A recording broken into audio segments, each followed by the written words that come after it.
I messaged him saying, send me your address and I'll come see you, see if you're man enough to say that to me first. And he ended up blocking me. Be careful, because if someone comes in, you'll be deported back into your own country. I was a bit concerned about your future after that fight. We'd be here for 2 hours. Like, I needed to come back with a performance like this, and obviously, like you said, it's gone viral. The confidence was low. Lost a few like close people. Like, it was getting up to no good, to be fair. They offered me to fight in the BKFC. You know what? I was that close to not boxing, to be honest with you. I was genuinely gonna walk away from the sport.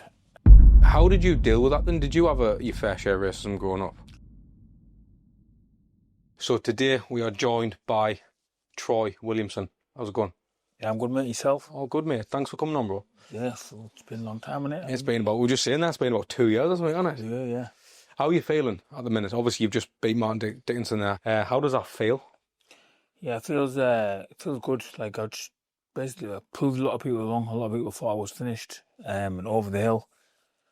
So yeah, it feels good just to get back to winning ways and proving a lot of people wrong, like I've just said.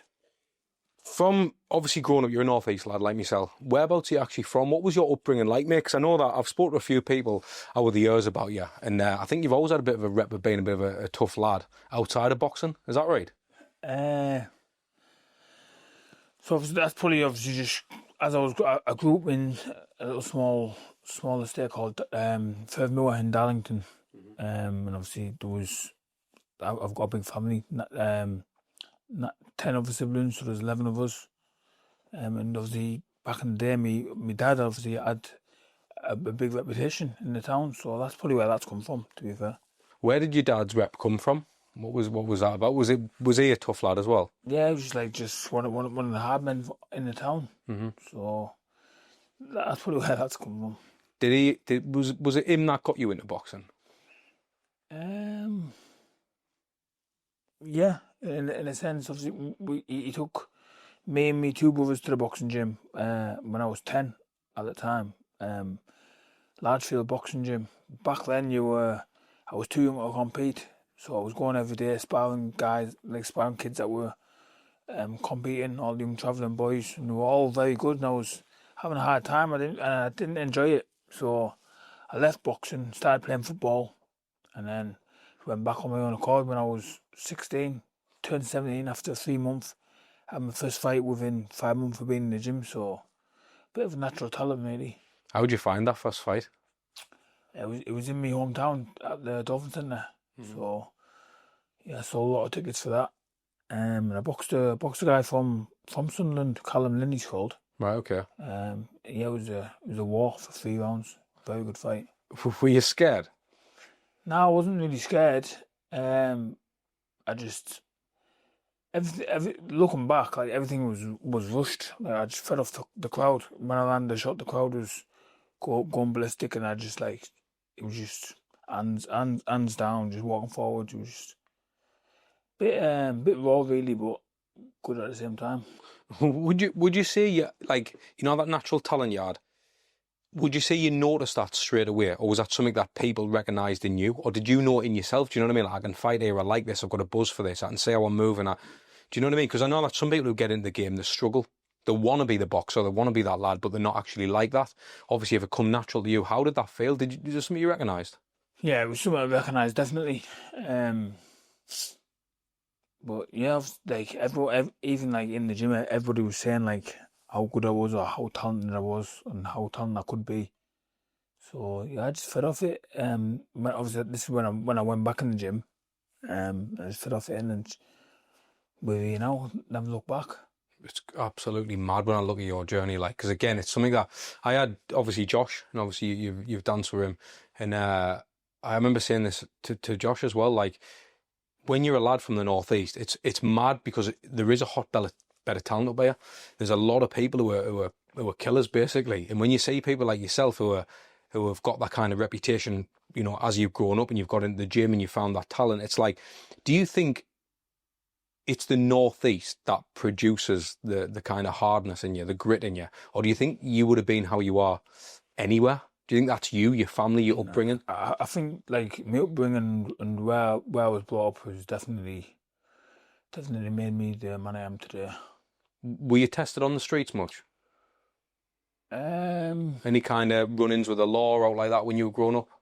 Yeah, even to this day I still do, but that was just like mainly when I was growing up.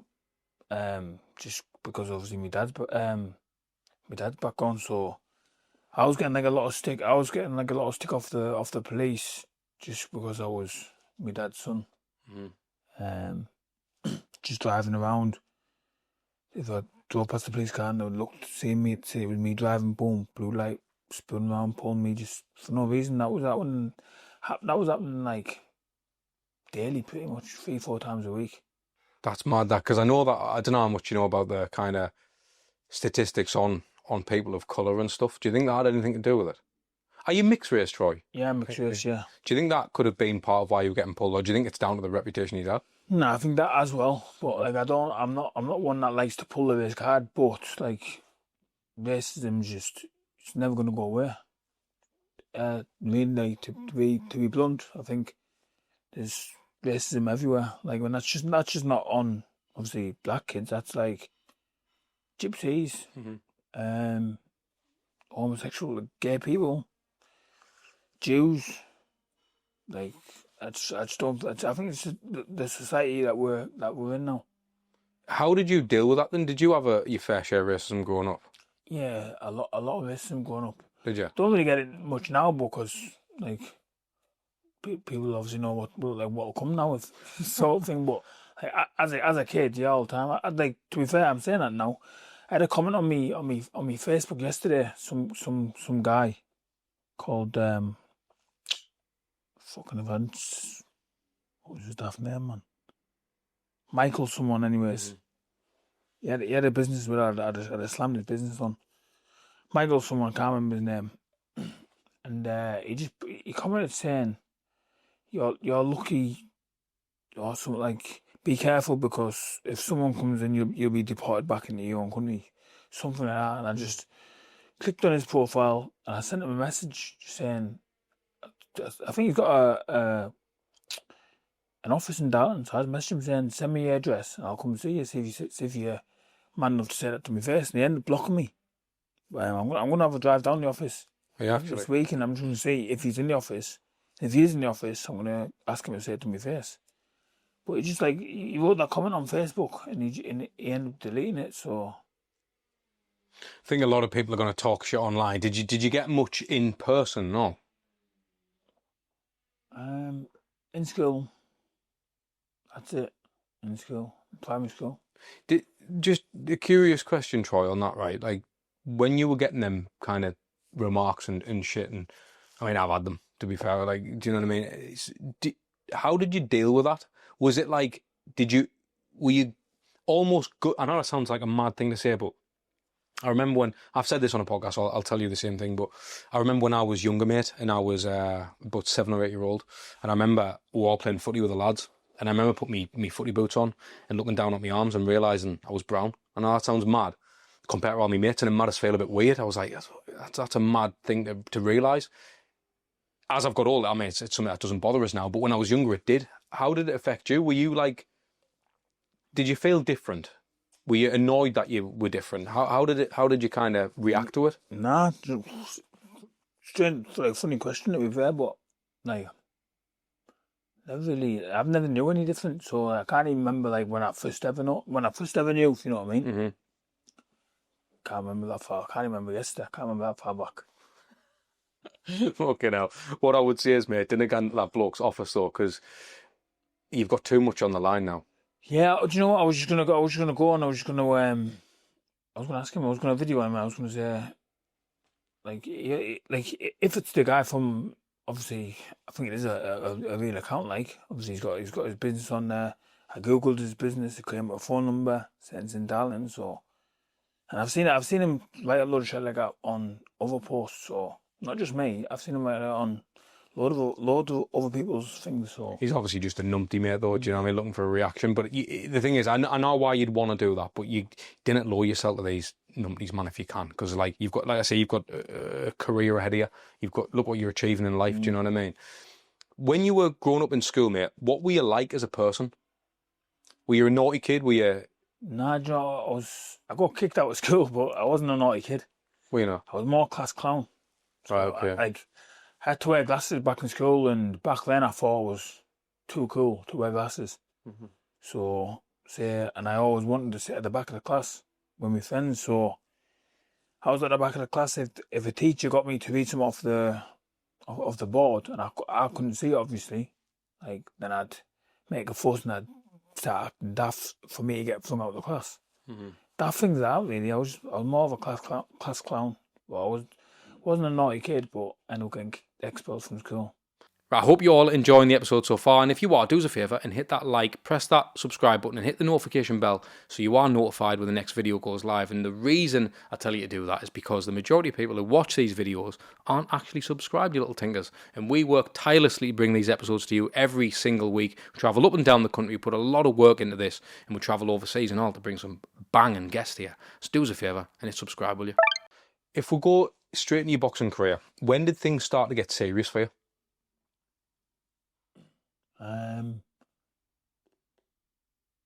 Because I think there's a point, isn't there, when there's young lads at school boxing and X, Y, and Z, whether they know they've got a talent or not, there's a point where you're like, actually, I want to make this my career, I want to kick this on now. When I won the ABA title. Was that when you thought, that's it?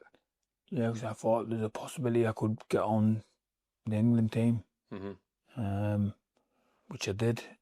And then, yeah, when I won the ABA title, I think, like, the senior elite ABAs is like the biggest competition you can win in England for a senior. Yeah. What was your family support like? Was everyone encouraging you to do your boxing, or were they like, go and get a job, or? Nah, they were just encouraging me to box. Alright.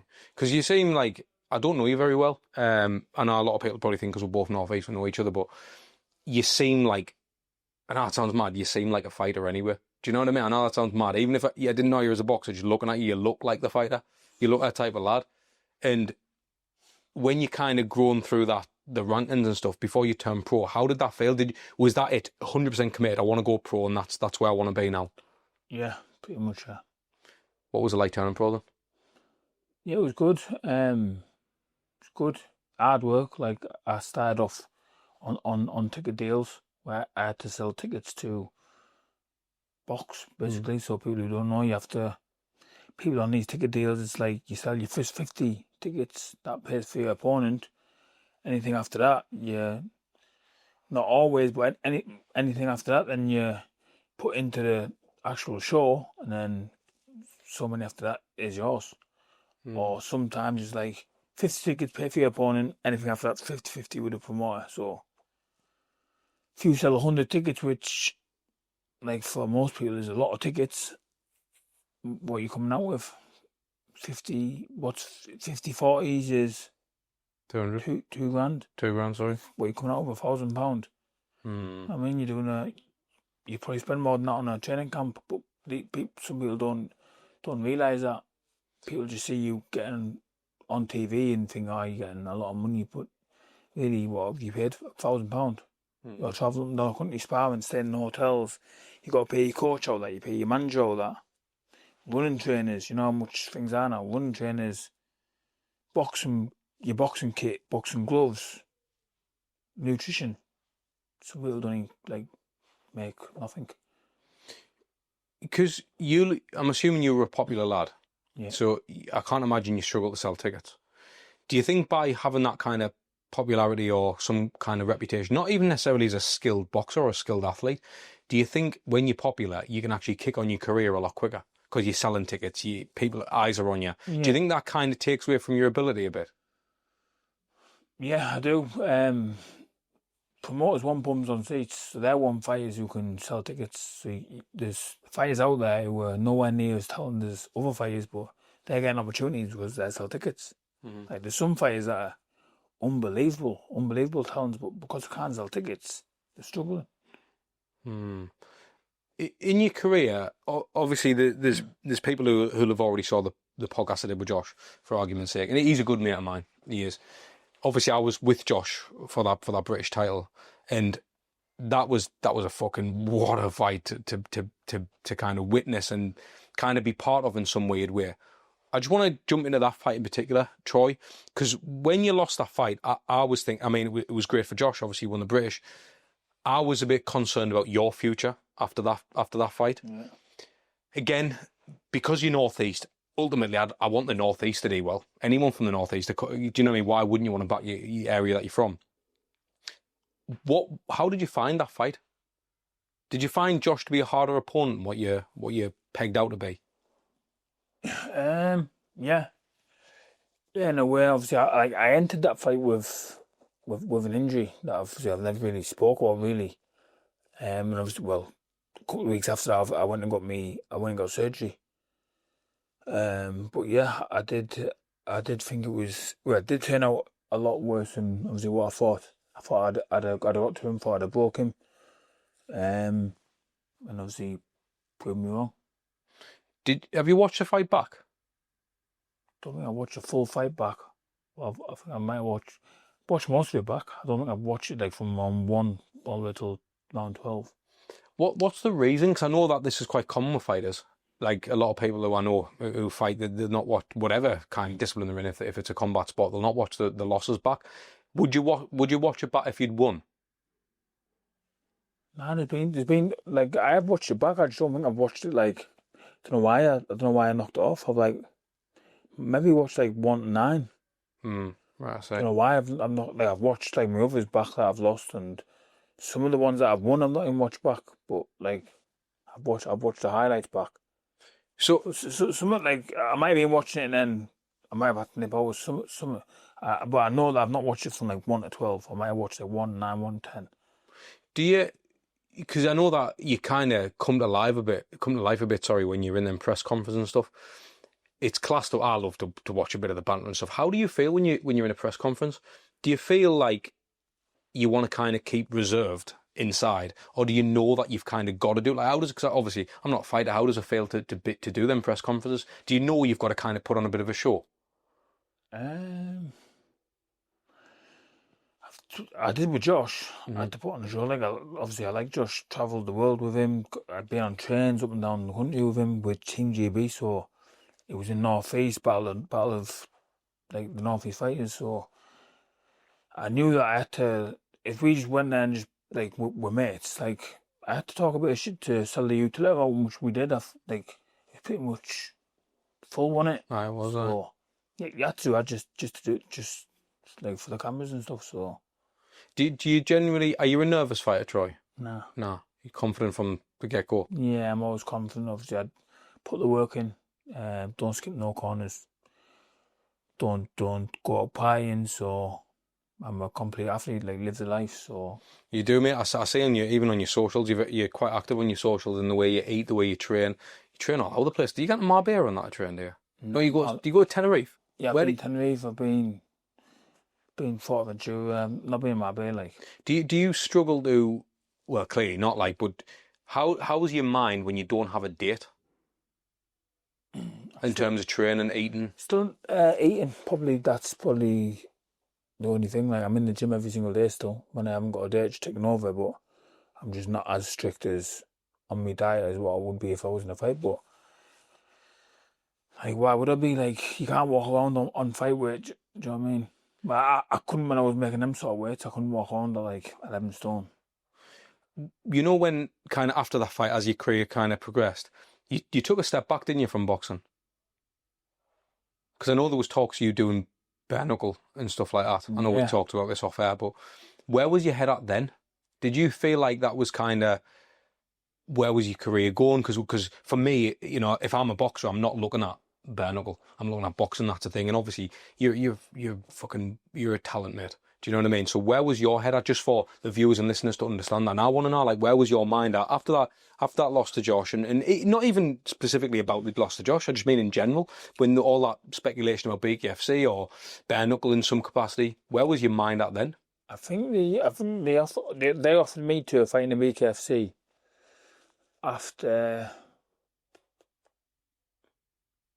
There was a couple of fights after that, wasn't it? I think it was after the Aguiago fight. I think. Aye. Not Aguiago. After the Ishmael Davis. I think it was after then. So at that point, I had 3 losses. Mm-hmm. And to be fair, I was considering doing it. They were offering me decent dough. But then I heard, obviously I've got friends who are in the BKFC, so I know guys who are in it, and they were telling me that there was a bit of issues with the payment. They were waiting like 4 or 5 months to get paid, so it put me off a little bit. But I was considering doing it. Yeah. So would you say, I guess it is prize fighting at the end of the day, do you fight for money, or do you fight for like legacy and career and pride in yourself and who you are? Both. I think you've got to do both because it's my living. So obviously I know like money comes, like I don't just fight like because I want to get paid, but like because you don't get paid that well, like unless you're like right at the top. So pay both really. Obviously you fight for not really legacy. I just fight for pride, fight for myself. It's my job at the end of the day. So because the reason I ask you that, Troy, is because obviously when you were fighting for and you're selling out them tickets and you're making $1,000 after your camp and all that, like again, it's refreshing to hear that from you because again, I know that was it Georgia O'Connor? No, it wasn't Georgia O'Connor. It was Jordan Parker. Yeah. She was on and she mentioned the fact that a lot of people, you know, she said she was skint. She was like, people don't realise when you're trying to get a bit of a reputation and you're fighting and stuff, like people don't understand the financials of it. But there must have been something that kept you through to keep going even when you weren't getting paid much. Did you have another job on the side? Did you do out to support yourself, or were you just literally just living and breathing that? I was making money, yeah. Yeah. Sound. And what were you doing? I was getting up to no good, to be fair. Yeah. Yeah. Like, were you just doing it out you could to kind of make a crust while you're supporting your boxer? Yeah, pretty much. I was just making money. That just kept me in boxing. And obviously I basically done it the hard way. Like, selling tickets to box and just stay patient. Didn't have no promoter. And I just got myself into a position where I fought for a final eliminator, where if I won that, then I'd get the British title shot. So won that by knockout, and then boom, I'm in a position now fighting for a British title. So I had a promoter then. And obviously, as people know, knocked out Cheeseman in a fight-year contender in a brutal knockout in round 10. And then from then I thought, yeah, my career's just going to go boom, fly up, but really it just went boom, come down. Knocked out Cheeseman. And then from then it's weird because like I never had a nutritionist. That was the first ever time I've done like the weight myself in a championship fight.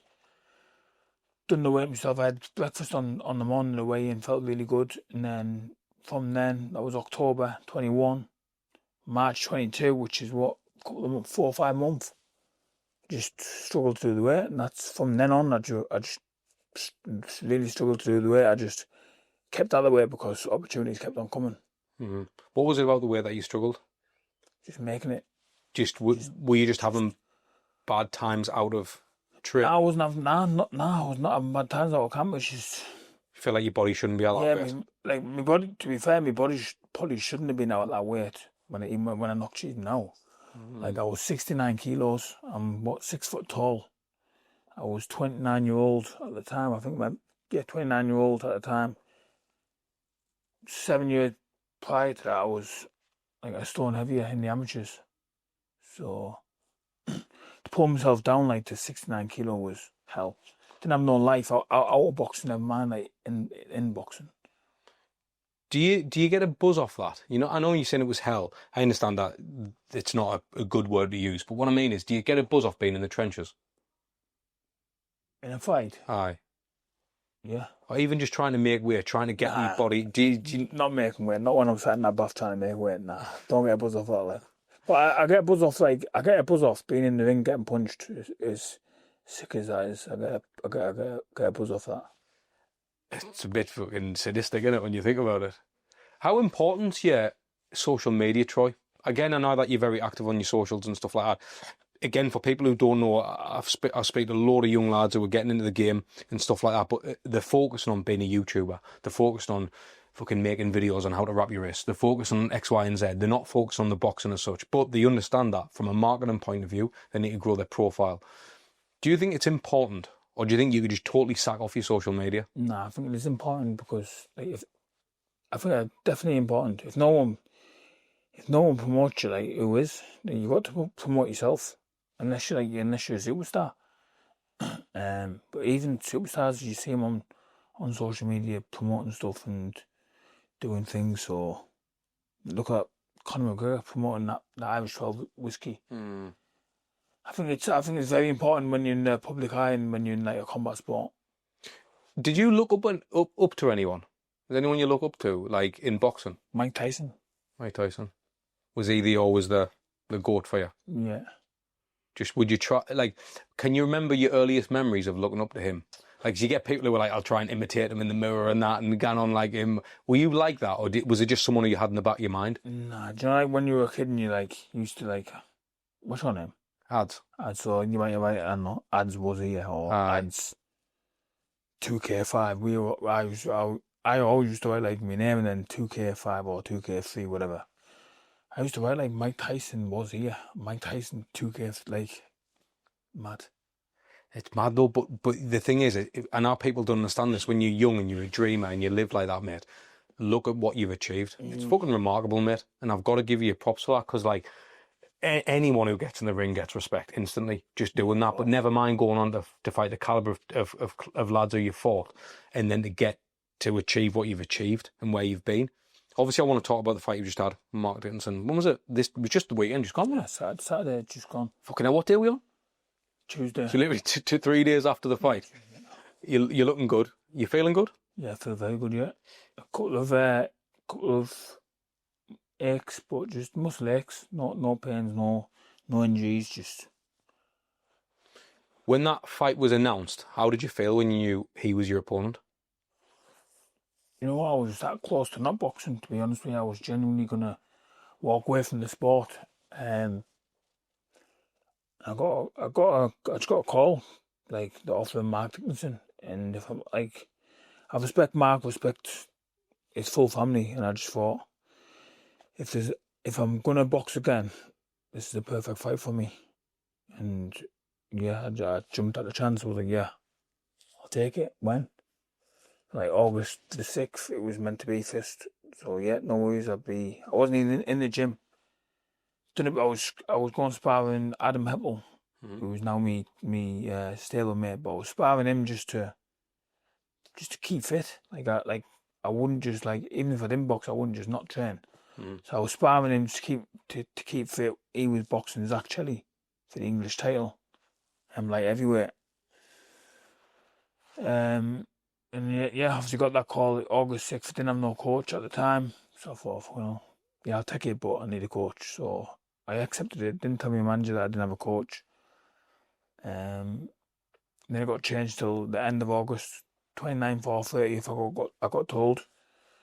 And then obviously it got changed till September the 4th? No, 6th. 6th.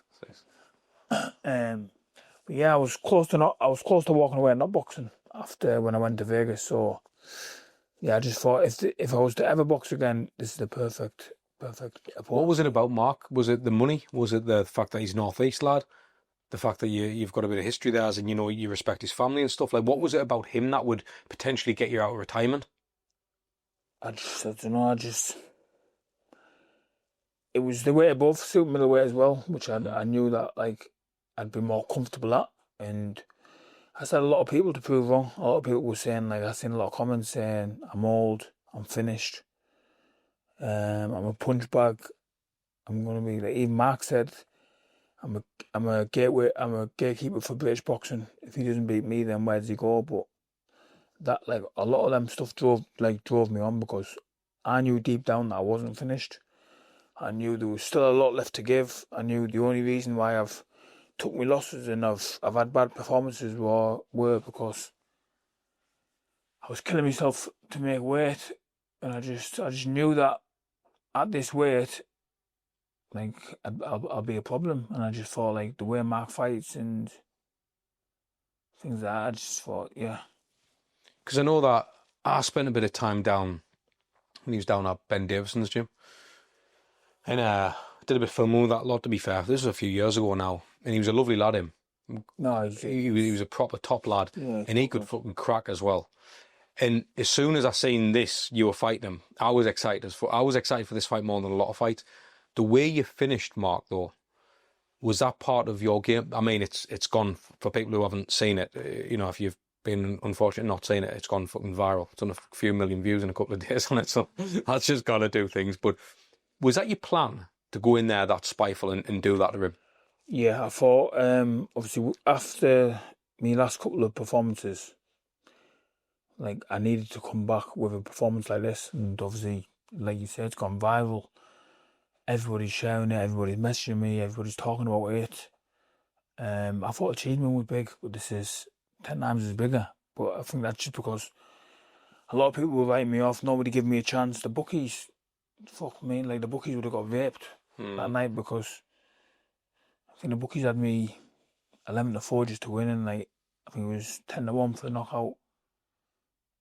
One of my mates rang me, he said as he was watching the fight go ahead, like, he might be in round 4 or 5, he tried to put a bet on in between 8 and 10, 20-1. So, like, nobody gave me a chance at all. Obviously, Mark, as you've seen, he came in just under 6 pounds heavier, which is massive, a massive difference, especially when you're fighting somebody that caliber of fighter, a very good fighter. If you're fighting a journeyman, it doesn't really matter, because they're there to get beat, but he's a champion. He was there to try and take my head off. Mm-hmm. He came in like over half a stone heavier. Imagine what he'd doing like on the night. Had been in the ring with a cruiserweight that night, and like you say, I beat a lot of people. Like, well, I'm not gonna say that, because I think people are giving me props, but you look at him and you think he's only had like 10 fights, but like, I've just beat a very, very, very, very good lad. Mark Dickinson. He was an elite amateur, so yeah, I'm over the moon. I've basically just relit my career again, and there's massive fights now on the horizon, being offered something pretty big. So hopefully I can get that sorted. Can you talk about any of that? Nah, Any kind of? I can tell you off camera, but Yeah, sound. So this for you now. I first want to ask Troy, when you said you thought about not boxing again or kind of walking away, why? Because you've clearly still got that talent. You've got, I mean, look what you've just done. So you've always had that in you. Yeah, I just, I'd say, like, I'm probably one of the most confidentest. It's not even a word, is it? Most confident. I'm probably one of the most confidentest. One of the most confident person, like, when it comes to boxing, like, in the world. But after a couple of losses, like, the confidence was low. Lost a few, like, close people, like, lost a few, like, I had friends that were, like, I was friends with for 25 years, just gone, like, not about him. So confidence was low, just obviously in the boxing, like, even out of the ring as well, walking around, like, I'm a winner at heart, so walking around my hometown, like, no, I've lost 3 fights off the bounce, like, normally, like, there's young kids that look up to me, and then, like, I'm walking around knowing that I've lost 3 off the bounce. It was just, I didn't like it, to be fair. It was just a bit of a pill to swallow, so yeah, I was maybe looking at a different path to go down, but like you say, obviously I split with my long-time coach, Craig, after being 8 years. He was focusing more on the amateurs, which I totally understand. He's a great amateur coach as well. And obviously the amateur boxing club is flying. We have champions every year. So he was wanting to focus on the amateurs. He didn't want to do the pros. So obviously I didn't know what I was going to do.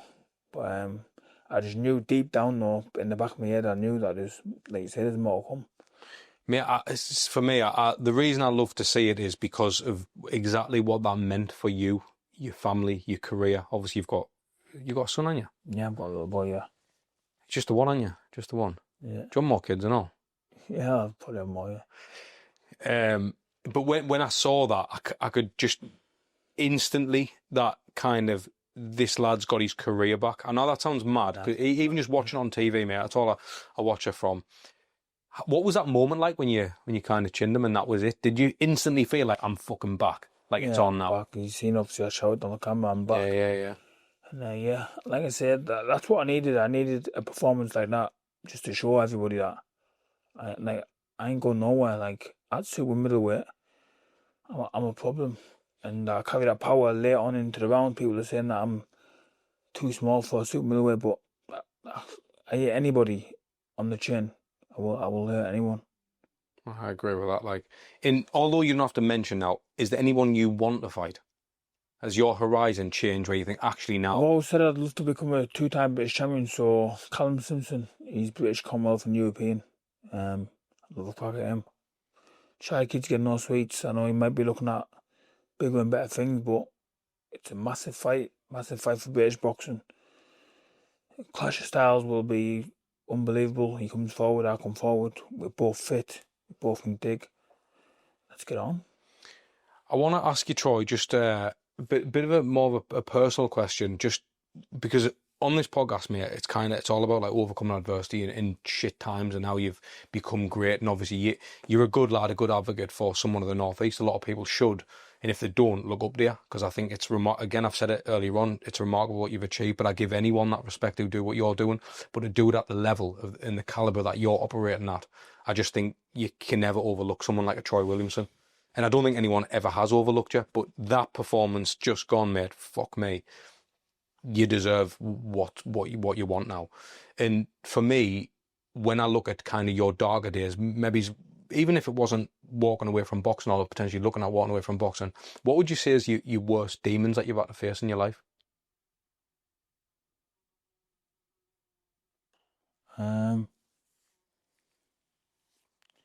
Hanging around people, hanging around the wrong people, hanging around the wrong people for too long. Do you think your circle's changed? Yeah, 1,000,000%. Is that through jealousy? Jealousy and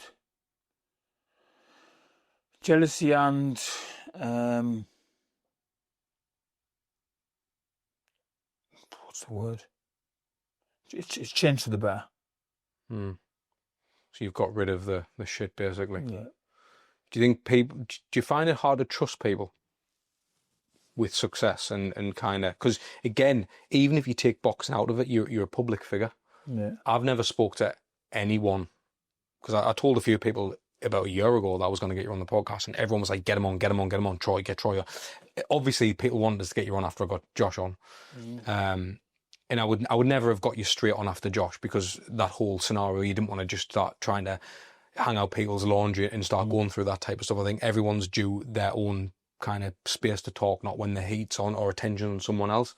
And I think that's why I think this has been the perfect time. And I mean, you just fucking, I'm going to try and bang that clip on this podcast, mate. But I think where you're kind of are now, and the reason why I ask you about your demons and stuff, mate, is because you're going to get jealous people. And because you're a public profile now, you're a figure. I don't know a soul who doesn't know who you are. Has that changed you, truthfully? The more kind of, I don't want to say fame, but the more known and more respect you get by randomers, not change you at all. Never will change me. Never. I've always said it, like, if I was a multi-millionaire, never change me. Never forget where I've come from, never forget who's helped me when I've not had an out. And are then people still around you now? Yeah. Yeah. And I believe that's the only circle you need in your life, mate. I always say it, like, I'm not in a position to want more friends. I know a lot of people, but I didn't want friends. Yeah. Do you know what I mean? And I think that you've got to sit down with someone before you can connect with them. And it's like, I'm pretty good at understanding someone pretty quickly. And I can tell instantly what someone's like. And I can tell deep down, you're a nice-natured lad. But what's mad, when I look at you, I can see, like, you're quite soft-natured. I don't think you're as this tough guy that people might look at you as because you box. Yeah. I think you're a soft-centered person. Am I right in saying that? Yeah, definitely. Like, a lot of people think I'm arrogant and ignorant, but just, like, if I don't just, I'll say hello to everybody. If I walk past somebody and they smile, I'll smile back. Somebody nods, I'll nod back, or fist pump me. But I'm not like, I don't know, like, I think people just look at me and think I'm hard-faced, but when really, if you get to know me, I'm far from it. Things that are pissing me off to it are like, people are going to have there's always going to be a public perception, and if you're getting in the ring and you're doing X, Y, and Z to people, they're going to think, he's a tough cunt, he thinks he's this, he thinks he's that. There's a bit of following on social. People are going to think you're a multi-millionaire when you're not. There's always going to be these type of things going on. What's your goals?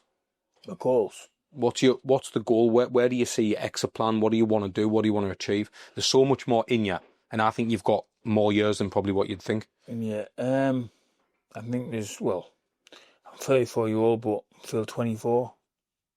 I don't even look 34, do I? But my goal is just to secure my family. Are you nearly there? Nah, well, I will be. I will be by. I've got like it was on my birthday, and like I put this time next year, like things are gonna be a lot different for the better. So that's my goal next year, August next year. Things will be a lot different to where I am now. I hope everything you want, mate, comes, because I think that's again. I've said it now, but you are a good role model for people in the Northeast. I think not just your boxing. I know we talked about like racism a little bit, and for me, mate, there's a lot of things that you're not going to tell me. There's a lot of things that you and I'm not, because I've had my fair share of, not even racism, I just mean adversity in general. There'll be things that you've had to battle that no one even knows. So I feel like someone who's maybe from a deprived area, someone who's from a bit of, they're getting stopped by the police. It's just like there's a lot that I've not like gone into, or we've not spoken about. We'll be here for 2 hours, and I haven't got the time there. But after, we'll get back on, and we can just strip it all back and just go boom, right, just go in from the route. And there's, like you say, there's a lot to tell. Because I want to do that, mate. I want to sit down. We'll get a part 2 done, right? But that's exactly what I want to do. And I know we've been restricted for time today, but I just feel like you've had an incredible win. You've got a fucking massive future ahead of you. I wish you all the best, mate. I wish your family the best, and we'll get you on for a part 2, 100%. Yeah, perfect. Cheers, bro. Cheers, Troy, mate. Really appreciate that, mate. Thank you, mate.